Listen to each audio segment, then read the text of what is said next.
بسم الله الرحمن الرحيم. الحمد لله الذي أنزل على عبده الكتاب ولم يجعل له عوجا قيما لينذر بأسا شديدا من لدنه ويبشر المؤمنين الذين يعملون الصالحات أن لهم أجرا حسنا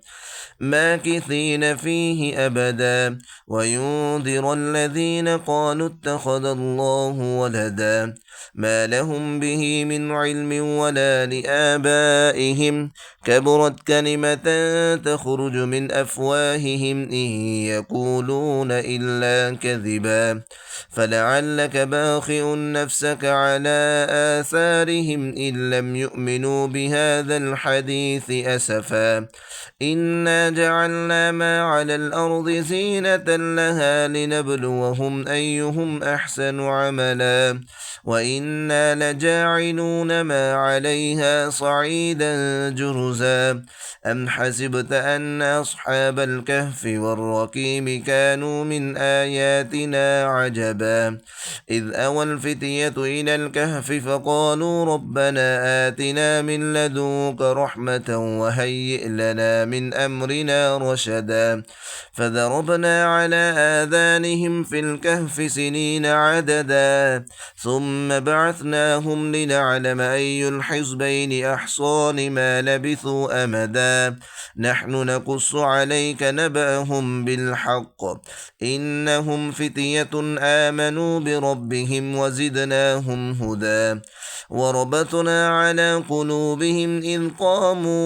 وربطنا على قلوبهم إذ قاموا فقالوا ربنا رب السماوات والأرض لن ندعو من دونه إلها لقد قلنا إذا شتطا هؤلاء قومنا اتخذوا من دونه آلهة لولا يأتون عليهم بسلطان بين فمن أظلم ممن افترى على الله كذبا وإذ اعتزلتموهم وما يعبدون إلا الله فأووا إلى الكهف ينشر لكم ربكم من رحمته ويهيئ لكم من أمركم مرفقا وترى الشمس إذا طلعت تزاور عن كهفهم ذات اليمين وإذا غربت تقرضهم ذات الشمال وهم في فجوة من ذلك من آيات الله من يهد الله فهو المهتد ومن يضلل فلن تجد له وليا مرشدا وتحسبهم أيقاظا وهم رقود ونقلبهم ذات اليمين وذات الشمال وكلبهم باسط ذراعيه بالوصيد لو اطلعت عليهم لوليت منهم فرارا ولملئت منهم رعبا وكذلك بعثناهم ليتساءلوا بينهم قال قائل منهم كم لبثتم قالوا لبثنا يوما أو بعض يوم قالوا ربكم أعلم بما لبثتم فبعثوا أحدكم بورقكم هذه إلى المدينة فلينظر أيها أزكى طعاما فليأتكم برزق منه وليتلطف ولا يشعرن بكم أحدا إنهم إن يظهروا عليكم يرجموكم أو يعيدوكم في ملتهم ولن تفلحوا إذا أبدا وكذلك أعثرنا عليهم ليعلموا أن وعد الله حق وأن الساعة لا ريب فيها إذ يتنازعون بينهم أمرهم فقالوا ابنوا عليهم بنيانا ربهم أعلم بهم قال الذين غلبوا على أمرهم لنتخذن عليهم مسجدا سيقولون ثلاثة رابعهم كلبهم ويقولون خمسة سادسهم كلبهم رجما بالغيب ويقولون سبعة وثامنهم كلبهم قل ربي أعلم بعدتهم ما يعلمهم إلا قليل فلا تمار فيهم إلا مراء ظاهرا ولا تستفت فيهم منهم أحدا ولا تقولن لشيء إني فاعل ذلك غدا إلا أن يشاء الله واذكر ربك إذا نسيت وقل عسى أن يهديني ربي لأقرب من هذا رشدا ولبثوا في كهفهم 300 سنين وازدادوا 9 قل الله أعلم بما لبثوا له غيب السماوات والأرض أبصر به وأسمع ما لهم من دونه من ولي ولا يشرك في حكمه أحدا واتل ما أوحي إليك من كتاب ربك لا مبدل لكلماته ولن تجد من دونه ملتحدا واصبر نفسك مع الذين يدعون ربهم بالغداة والعشي يريدون وجهه ولا تعد عيناك عنهم تريد زينة الحياة الدنيا ولا تطع من أغفلنا قلبه عن ذكرنا واتبع هواه وكان أمره فرطا وقل الحق من ربكم فمن شاء فليؤمن ومن شاء فليكفر إنا أعتدنا للظالمين نارا أحاط بهم سرادقها وإن يستغيثوا يغاثوا بماء كالمهل يشفي الوجوه بئس الشراب وساءت مرتفقا إن الذين آمنوا وعملوا الصالحات إنا لا نضيع أجر من أحسن عملا أولئك لهم جنات عدن تجري من تحتهم الأنهار يحلون فيها من أساور من ذهب ويلبسون ثيابا خضرا من سندس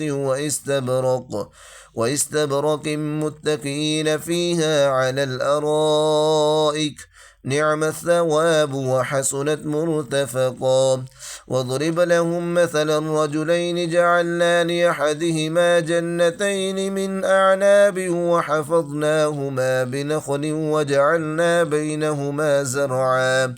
كلتا الجنتين آتت أكلها ولم تظلم منه شيئا وفجرنا خلالهما نهرا وكان له ثمر فقال لصاحبه وهو يحاوره أنا أكثر منك مالا وأعز نفرا ودخل جنته وهو ظالم لنفسه قال ما أظن أن تبيد هذه أبدا وما أظن الساعة قائمة ولئن رددت إلى ربي لأجدن خيرا منها منقلبا قال له صاحبه وهو يحاوره أكفرت بالذي خلقك من تراب ثم من نطفة ثم سواك رجلا لكن هو الله ربي ولا أشرك بربي أحدا ولولا إذ دخلت جنتك قلت ما شاء الله لا قوة إلا بالله إن ترني أنا أقل منك مالا وولدا فعسى ربي أن يؤتيني خيرا من جنتك ويرسل عليها حسبانا من السماء فتصبح صعيدا زلقا أو يصبح ماؤها غورا فلن تستطيع له طلبا وأحيط بثمره فأصبح يقلب كفيه على ما أنفق فيها وهي خاوية على عروشها ويقول يا ليتني لم أشرك بربي أحدا ولم تكن له فئة ينصرونه من دون الله وما كان منتصرا هنالك الولاية لله الحق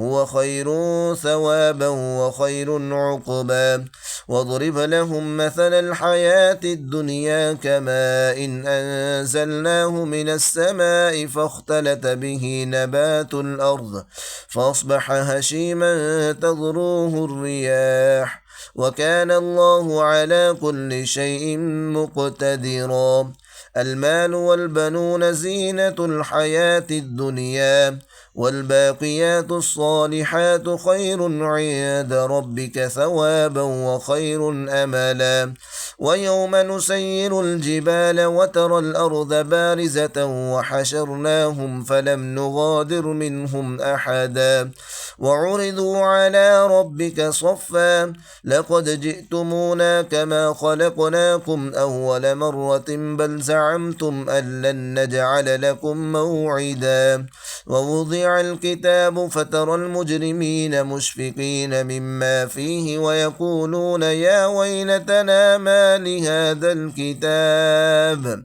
لا يغادر صغيرة ولا كبيرة إلا أحصاها ووجدوا ما عملوا حاضرا ولا يظلم ربك أحدا وإذ قلنا للملائكة اسجدوا لآدم فسجدوا إلا إبليس كان من الجن ففسق عن أمر ربه أفتتخذونه وذريته أولياء من دوني وهم لكم عدو بئس للظالمين بدلا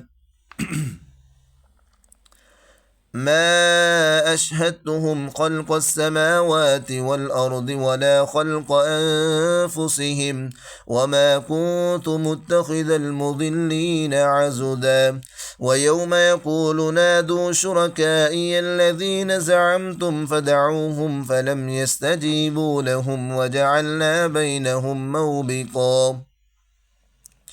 ورأى المجرمون النار فظنوا أنهم مواقعوها ولم يجدوا عنها مصرفا ولقد صرفنا في هذا القرآن للناس من كل مثل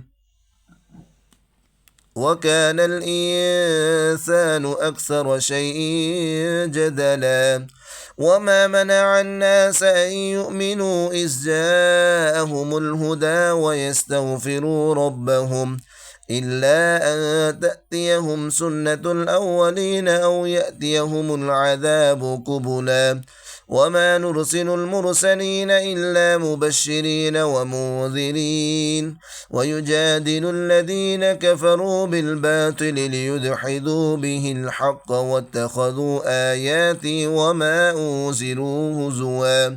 ومن أظلم ممن ذكر بآيات ربه فأعرض عنها ونسي ما قدمت يداه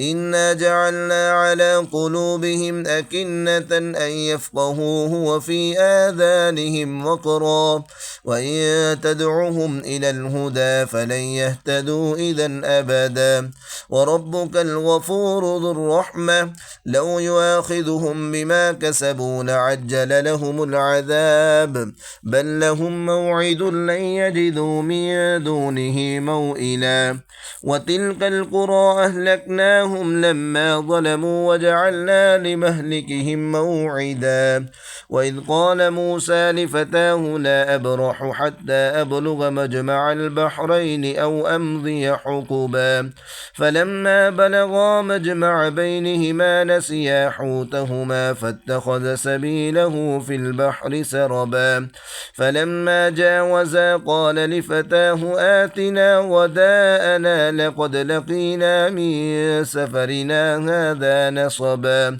قال أرأيت إذ أوينا إلى الصخرة فإني نسيت الحوت وما أنسانيه إلا الشيطان أن أذكره واتخذ سبيله في البحر عجبا قال ذلك ما كنا نبغي فارتدا على آثارهما قصصا فوجدا عبدا من عبادنا آتيناه رحمة من عندنا وعلمناه من لدنا علما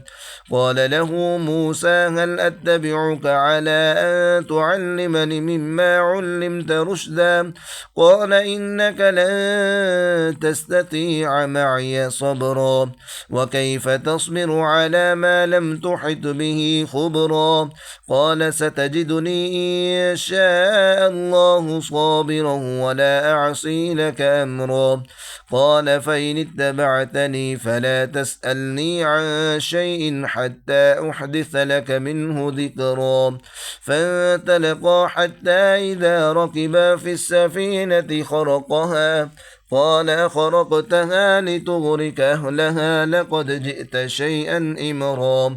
قال ألم أقل لك إنك لن تستطيع معي صبرا قال لا تؤاخذني بما نسيت ولا ترهقني من أمري عسرا فانطلقا حتى إذا لقيا غلاما فقتله قال قتلت نفسا زكية بغير نفسه لقد جئت شيئا نكرا قال ألم أقل لك إنك لن تستطيع معي صبرا قال إن سألتك عن شيء بعدها فلا تصاحبني قد بلغت من لدني عذرا فانطلقا حتى إذا أتيا أهل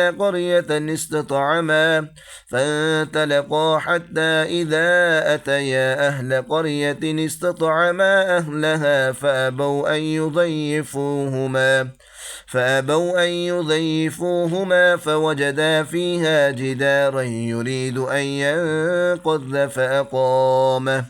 قال لو شئت لاتخذت عليه أجرا قال هذا فراق بيني وبينك سأنبئك بتأويل ما لم تستطع عليه صبرا أما السفينة فكانت لمساكين يعملون في البحر فأردت أن أعيبها وكان وراءهم ملك يأخذ كل سفينة غصبا وأما الغلام فكان أبواه مؤمنين فخشينا أن يرهقهما طغيانا وكفرا فأردنا أن يبدلهما ربهما خيرا منه زكاة وأقرب رحما وأما الجدار فكان لغلامين يتيمين في المدينة وكان تحته كنز لهما وكان أبوهما صالحا فأراد ربك أن يبلغا أشدهما ويستخرجا كنزهما رحمة من ربك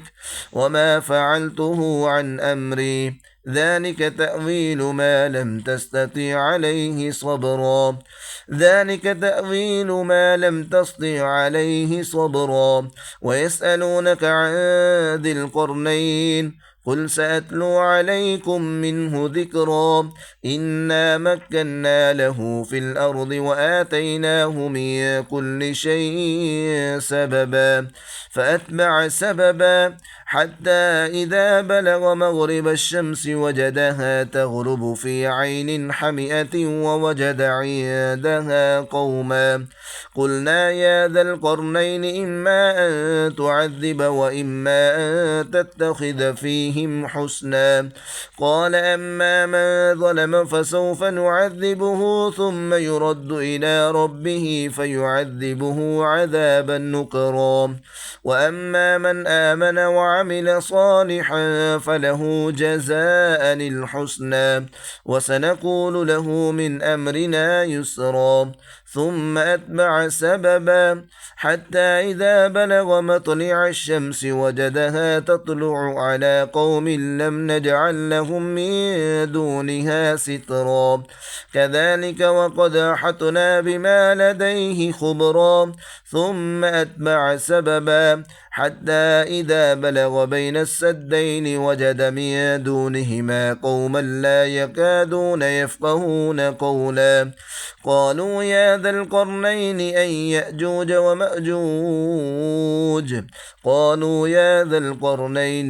يأجوج ومأجوج مفسدون في الأرض فهل نجعل لك خرجا على أن تجعل بيننا وبينهم سدا قال ما مكني فيه ربي خير فاعينوني بقوة أجعل بينكم وبينهم ردما آتوني زبر الحديد حتى إذا ساوى بين الصدفين قال انفخوا حتى إذا جعله نارا قال آتوني أفرغ عليه قطرا فما استطاعوا أن يظهروه وما استطاعوا له نقبا قال هذا رحمة من ربي فإذا جاء وعد ربي جعله دكا وكان وعد ربي حقا وتركنا بعضهم يومئذ يموج في بعض ونفخ في الصور فجمعناهم جمعا وعرضنا جهنم يومئذ للكافرين عرضا الذين كانت أعينهم في غطاء عن ذكري وكانوا لا يستطيعون سمعا أفحسب الذين كفروا أن يتخذوا عبادي من دوني أولياء إنا أعتدنا جهنم للكافرين نزلا قل هل ننبئكم بالأخسرين أعمالا الذين ضل سعيهم في الحياة الدنيا وهم يحسبون أنهم يحسنون صنعا أولئك الذين كفروا بآيات ربهم ولقائه فحبطت أعمالهم فلا نقيم لهم يوم القيامة وزنا ذلك جزاؤهم جهنم بما كفروا واتخذوا آياتي ورسلي هزوا إن الذين آمنوا وعملوا الصالحات كانت لهم جنات الفردوس نزلا خالدين فيها لا يبغون عنها حولا قل لو كان البحر مدادا لكلمات ربي لنفد البحر قبل أن تنفد كلمات ربي ولو جئنا بمثله مددا قل إنما أنا بشر مثلكم يوحى إلي أنما إلهكم إله واحد فمن كان يرجو لقاء ربه فليعمل عملا صالحا ولا يشرك بعبادة ربه أحدا.